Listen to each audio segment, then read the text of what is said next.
aralıklarla domates dilimlemek üzere tasarlanmış bir ürün. Sert ve yumuşak domateslerin tamamını da gönül rahatlıkla kullanabilirsiniz. Makinemizi açtık.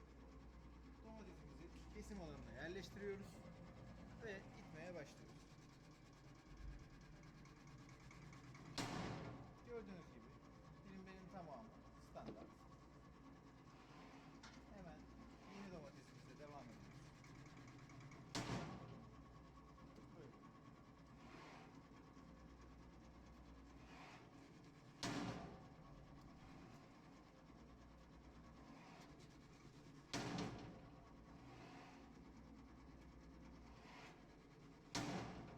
Bakın çok daha yumuşak domatesler.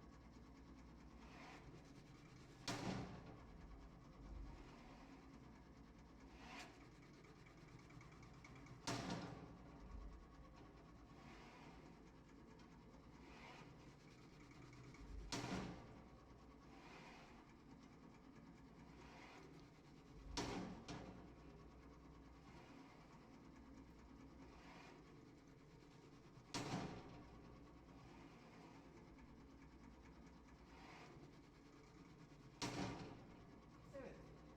Yaklaşık 2,5-3 kilo civarında bir domates dilimledik. Şimdi elde ettiğimiz dilimlere bakalım. Bakın gördüğünüz gibi herhangi bir parçalama, bölme, bozma herhangi bir durum yok. Bakın sert. Bakın gördüğünüz gibi çok yumuşak bir domates. Hatta bozulmaya başlamış.